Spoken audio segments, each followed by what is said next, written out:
আজকে সকলে দারুল কুরআন হাফিজা মাদ্রাসার উন্নতি করতে এই তাফসীরুল কুরআন মাহফিলের সম্মানিত সভাপতি, উপস্থিত প্রধান অতিথি সহ অন্যান্য অতিথিবৃন্দ,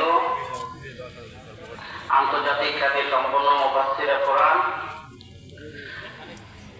অন্যান্য বক্তাবৃন্দ এবং আজকে উপস্থিত ধর্মপ্রাণ মুসল্লিবৃন্দ ও পর্দার আড়ালে আমার মা ও বোনেরা, সকলের প্রতি রইল আমার ব্যক্তিগত পক্ষ থেকে, অন্তরের অন্তঃস্থল থেকে সশ্রদ্ধ সালাম। আসসালামু আলাইকুম ওয়া রাহমাতুল্লাহি ওয়া বারাকাতুহু।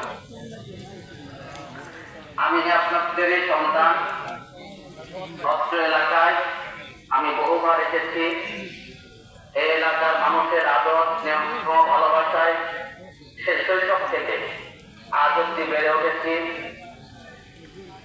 আমি দীর্ঘদিন যাবৎ দেশের বাইরে অবস্থান করছি, যার কারণে সশস্ত্রে আপনাদের মাঝে উপস্থিত হতে না পেরে অত্যন্ত ভারাক্রান্ত মন নিয়ে ক্ষমা চাচ্ছি।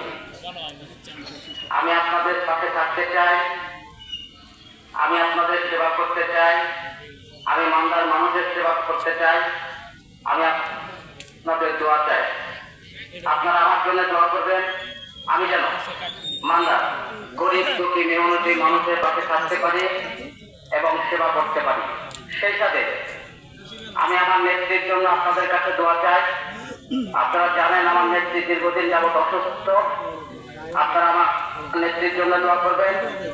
আমার নেতা আগামী রাষ্ট্রনায়ক দেশ নায়ক তারেক রহমানের জন্য আমি আপনাদের কাছে দোয়া চাই। আপনারা ওনার জন্য দোয়া করবেন। মহান রাব্বুল আলামিন যেন ওনাকে সুস্থ করে বাংলাদেশে ফিরে এনে মানুষের সেবা করার সুযোগ করে দেয়।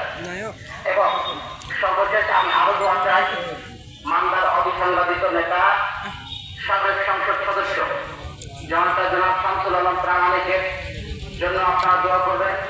মহান রাব্বুল আলামিন যেন ওনাকে দেশের সর্বোচ্চ আসনে আলোকিত করেন। সেই সাথে এই মাদ্রাসার উন্নয়ন করতে আমি আমার ব্যক্তিগত তহবিল থেকে ৯০,০০০ টাকা অনুদান ঘোষণা করছি এবং পরবর্তীতে যখন এই মাদ্রাসার বিল্ডিং করা হবে সেই সময় যদি কমিটির নেতৃবৃন্দ আমার সঙ্গে যোগাযোগ করেন এবং আমার প্রতিনিধির সঙ্গে যোগাযোগ করেন, তাহলে ইনশাআল্লাহ আমি আমার সর্বোচ্চ দিয়ে এই মাদ্রাসা উন্নয়ন করতে আমি পাশে থাকবো। সকলকে অসংখ্য ধন্যবাদ।